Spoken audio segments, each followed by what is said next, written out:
Studiyada Mirşahində axşamınız xeyir. Müasir tariximizdə Türkiyə heç vaxt hansısa ölkə ilə müharibəyə bu qədər yaxın olmayıb. Əslində elə müharibədə də hərbi əməliyyatlarda məşğul olduğu kimi İstanbulda da, Ankarada da itkilərlə nəticələnir. Söhbət Azərbaycanın ən yaxın müttəfiqindən gedir. Elə buna görə də Azərbaycan indi mürəkkəb vəziyyətdədir. Başlayaq ondan ki, əvvəl partlayış Rusiya-Azərbaycan sərhədində oldu. Bəs bu kimə lazım idi? Doğrudur, hansısa mifoloji işi dərhal məsuliyyəti üzərinə götürdü, amma özümü belə əcaib ifadə işlətməkdən də saxlaya bilmirəm. Yaxşıdır ki, bu işid varmış, yoxsa bu qədər cinayətlər kimin boyuna atılacaqdı? Kim neyinirsə, işid elədi deyir. Deyəsən elə işidi dövlətlərin bir-biri ilə açıq terror müharibəsi aparmaq məqsədi ilə yaradıblar. Özü də heç kim bu lənətə gəlmiş işidi üzünü hələ ki bir düzəməlli görməyib. Bütün bu baş kəsmələr, tras boyu üstündə pulemyot qoyulmuş 5-6 cip sürüsü və qabaqdakı qara bayraq da daxil olan quraşdırılmış səhnələr şou bizneslikdir. Ankarada partlayışı törədənlər kimlərdir? Rəsmi bahisin adı artıq hamıya bəllidir.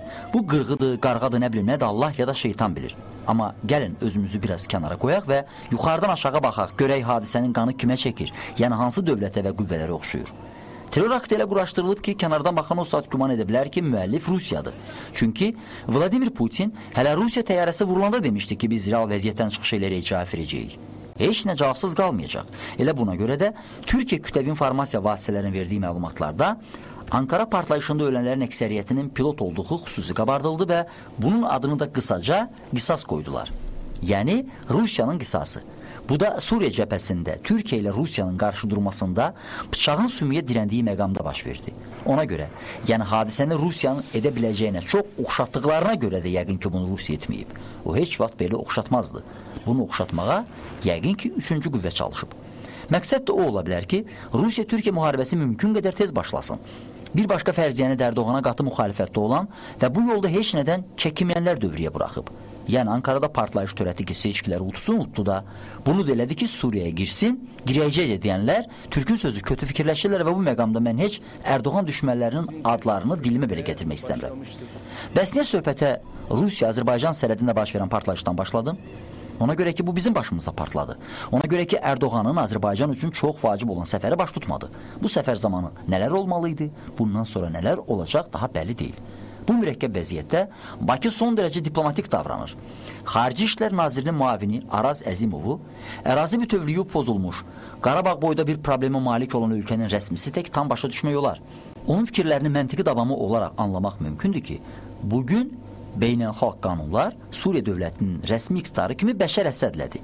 Hətta bu qanunları tərtib edən böyük dövlətlərin kütləvi anti-Əsəd mövqeyinə baxmayaraq. İndi Azərbaycan bir yandan dost Rusiya, digər tərəfdən qardaş Türkiyə arasındadır. Prezident İlham Əliyev bəyan edib ki, ən çətin vaxtlarda, yəni indiki halda Ankara partlayışında, terrorla mübarizədə Azərbaycan Türkiyənin yanındadır. Amma bu bəyanatı bütün siyasi diplomatik aspektlərə müncər etmək doğru olmazdı. Dövlət başçısı olaraq prezidentimiz ilk növbədə rəhbərlik etdiyi dövləti qoruyur. Bugün dahi Atatürk'ü qınayanlar var ki, Leninlə sövdələşdi, Azərbaycanı bağışladı, nə bilim nə. Biz indi onu elə gözəl başa düşürük ki, bir tərəfdən qan, din və dil qardaşlarının Azərbaycanı, digər tərəfdən isə Türkiyə dövləti və Atatürk. Türkiyənin məhv olmaq təhlükəsi var idi və Mustafa Paşa bugünkü Türkiyənin əsasını qoymaq, onu qüdrətli etmək üçün hər şeyə gedə bilərdi.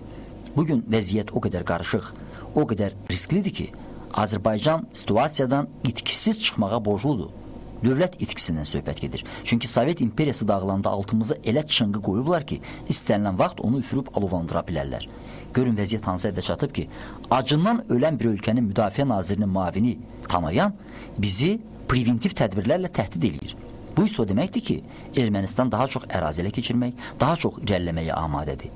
Rusiya bir ildən çoxdur ki, uzada-uzada ucunda saxladığı 200 milyon dollarlıq silah pulunu da məhz bu günlərdə Ermənistana təsadüfən verməyib. İndi çox ehtiyatlı olmaq gərəkdir. Dövlət qardaşlardan daha artıqdır. Çünki qardaşların yaşaması üçün elə dövlət lazımdır. Burada isə söhbət bir yox, iki dövlətdən gedir. Bir millətin, iki dövlətindən.